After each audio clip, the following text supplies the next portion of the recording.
Oleh bisikan roh, murid-murid itu menasehati Paulus supaya ia jangan pergi ke Yerusalem. Tetapi setelah lewat waktunya, kami berangkat meneruskan perjalanan kami. Murid-murid semua dengan istri dan anak-anak mereka mengantar kami sampai keluar kota, dan di tepi pantai kami berlutut dan berdoa.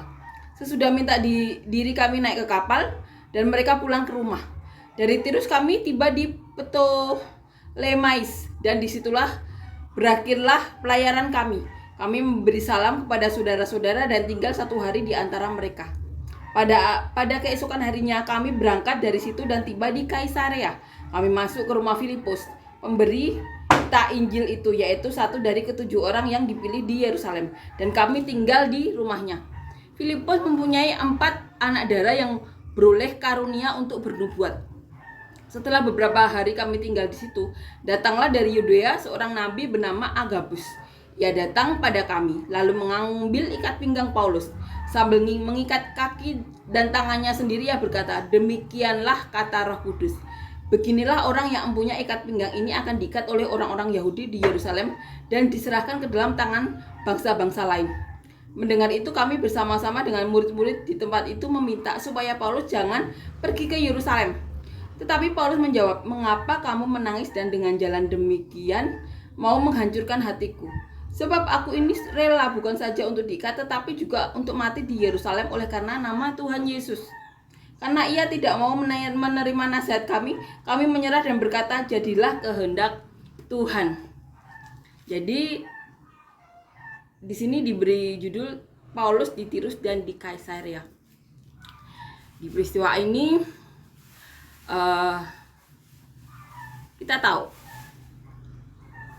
perpisahan, katakan ini sesudah perpisahan yang berat itu, yaitu bagaimana Paulus memanggil para penatua jemaat Efesus untuk ke Miletus.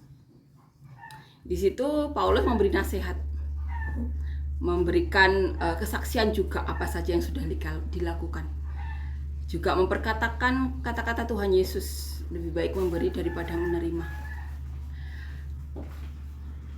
Dan bagaimana berduka citanya para penatua jemaat Efesus, karena di situ Paulus mengatakan bahwa mereka tidak akan pernah bertemu dengan Paulus lagi. Dan dikatakan di sini di pasal 21 ayat 1 dikatakan perpisahan yang berat. Dan kita tahu di sini juga kita baca tadi ada seseorang yang mendapatkan penglihatan. Dikatakan kata Roh Kudus. Ia adalah seorang nabi bernama Agabus.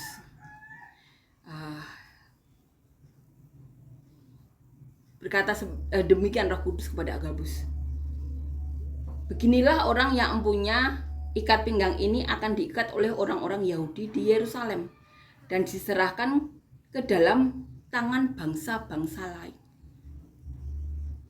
Itu yang dikatakan Agabus. Jadi sebelum memperkatakan apa yang didengar dari Roh Kudus, Agabus terlebih dahulu mengambil ikat pinggang Paulus dan memperkatakan seperti kata-kata tadi, "Demikianlah kata Roh Kudus, beginilah orang yang mempunyai ikat pinggang akan diikat oleh orang-orang Yahudi dan di Yerusalem dan diserahkan ke tangan bangsa-bangsa lain." Jadi saat mendengar itu dikatakan di sini murid-murid itu meminta supaya Paulus jangan pergi ke Yerusalem. Tapi di sini Paulus menjawab, "Mengapa kamu menangis? Dengan jalan demikian mau menghancurkan hatiku. Sebab aku ini rela bukan saja untuk diikat, tetapi juga untuk mati di Yerusalem oleh karena nama Tuhan Yesus." Itu yang dikatakan oleh Paulus.